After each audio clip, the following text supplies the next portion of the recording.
Come on. Come on. There we go. Welcome, YouTube. How are you all doing today? I don't know if I'm in focus or not. Doesn't look like it. That's a little better. What's up, YouTube? How are y'all doing today? I know I already said that. I don't care. I'm asking you twice, so now you gotta answer twice. Today, I just thought of this. Before I go into the doctor's office, I was thinking, you're never gonna work hard enough. You never will, man. And, like most of my videos, I'm just gonna fucking freestyle this shit. So before I get to rambling, please, I like the comments you guys have been dropping on the videos, especially the first one. Alright, I like engaging with you guys. So please, like, comment, subscribe. I like talking to you guys, and I'd like to hear more perspectives. So, those of you who watch, if you start to comment and everything, I'm gonna get more engagement, dude. Makes sense. It's free. Anyway, you're never gonna work hard enough. Alright? Now, I kind of want to break this down in a little bit of ways. If you think of a construction worker, 12, 14-hour days, sometimes even 16-hour days. Hell yeah, dude. You're working hard. You're working real fucking hard. You're working harder than 99% of people. Alright? And I'm never going to tell you you're not. Alright? Because you're doing hard fucking labor. Especially if you're, a laborer for one. Or a fucking, I don't know, roofer. You're probably fucking, that's probably one of the harder ones. That's besides the point. You're working very hard. And you're probably making decent enough money. I don't know the salaries or hourly wage of a construction worker offhand. I'd say anywhere from low end, probably 20 an hour in my area, to probably all the way up to fucking 50, right? And then, if you travel, you got your per diem and all that. So you're making some good money. And same note, you're missing out on a lot. You probably don't have a very social life outside of work. You probably don't like your coworkers that much. I feel like I wouldn't. I'd be pissed off working in the sun all day, dude. You see how pale I am, dude? I get pissed off.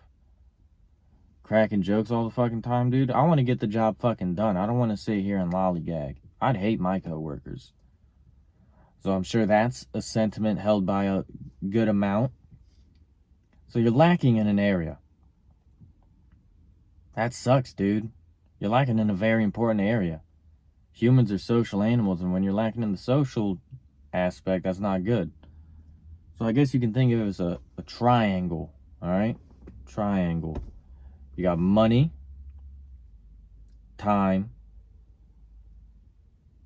life, I guess, or social activities. It might be a bigger shape, but I'm boiling it down to 3. See, right now, I'm about to be getting a new job in sales. Very nice. And the benefit of mine is I have a base commission, or a base salary, on top of commission. So I'm making good money. Not making amazing money, but good money. Alright? 2, I do have to sacrifice some time, but not that much. 5 days a week, 8-hour shifts, dude. That's 40 hours a week, dude. There's 168 hours in a week. Chilling on that, dude. I got 120 hours to myself. That's good. That's good, So, boom. Get that free time. My social life, while small, I do have one. But I am lacking in the funding department. I will say that. And my social life could be expanded. I'm lacking in 2. That's not good.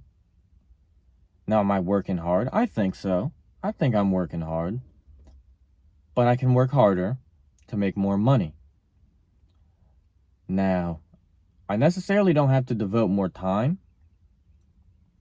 or my social effort. So I can end up making more money and not have to sacrifice much. But once I get to that part where I now wouldn't have to, because just math. I wouldn't have enough time in the day to make more money. I'm going to have to choose either time or social life. Because if I get rid of time, I also get rid of time for social, for more money. So, what I've realized, which I think a lot of people in America have, is that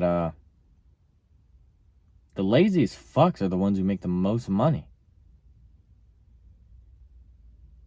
But the problem is no one thinks about how they got there. They didn't get there by being lazy. They got lazy by being there. And that's where I'm at, in this whole entrepreneurial journey. I think Monday, because today is Thursday, April 30th, I believe Monday, which would be May 4th, I will be applying for or creating my LLC. That way I can, have the tax benefits and stuff like that, and I'm able to do more, have more doors open to me, But, again, starting a business, it's going to cost a lot of time. I'm not going to get a lot of money at the start, probably. And it's going to affect my social life as well. So I'm going to have to sacrifice 2 pillars to get 1. So then that makes me think, is it always a law, or a postulate? You sacrifice 2 to gain 1. Because if you want to have a better social life, you got to devote your time to that. But since you don't have enough time, you're not going to make a lot of money. If you want more time, you can't talk to people, can't go to work as much, can't. So, to improve your life, you're going to have to sacrifice 2 pillars of it. Very sad thing to think about. You either have to sacrifice time and money, time and social, or social and money. And it is a crazy thing, because even at the highest level, I still think that holds true. I don't think there's a level of wealth where that goes away. Billionaires get divorced all the time. They get remarried all the time. They have terrible social lives because everything's a performance to them. So they're just dedicating their time and money to buying that facade, or they're sacrificing their time and money to get or time and social to get all the money. So no matter how hard you work, you will never be able to max out those 3 stats. You just can't. You can't have a perfect social life, perfect time balance, and perfect money. You just can't. You cannot be a billionaire, have great friendships and relationships, and have all the time in the world. So no matter what you do, you will never work hard enough. So, my goal, be a little candid here, I would like to make 30 grand a month. If I can make 30 grand a month, which is a lot of fucking money, all right, it's pretty grandiose to say I want to make 30 grand a month. But if I can do that, I will have enough money to do whatever I want, whenever I want, and never have to worry 9 times out of 10, as long as I'm responsible. I will be able to devote enough time to social life and to just have time to myself. It will be balanced enough to where, yeah, I may not be a millionaire, but I don't need to be a millionaire. If you're living off 30 grand a month, bullshit you're spending all that 30 grand in a month. All right, you're not going to be living paycheck to paycheck at 30 grand a month. And if you are, you need to fix some shit. Even 20 grand a month. All right? That's the point where, you're making money, but you're not losing yourself. You're not sacrificing too much. Instead of sacrificing 2 pillars to gain 1, you're sacrificing all 3 to come together to form the triangle. Instead of it being all lopsided like that, where you got money all the way out and then these two are damn near just flat parallel lines. You get somewhere better. So I guess the moral of the story is sacrifice time, money, and your social life. Sacrifice everything and you will gain it all. I feel like that's probably written in the, Buddha wrote that probably, dude. That's probably somewhere in The Art of War. I'm going to go read the book and get back to you all. But like I said in the beginning of the video, please let me know if you liked it. Like, share, comment, subscribe. Have a wonderful day.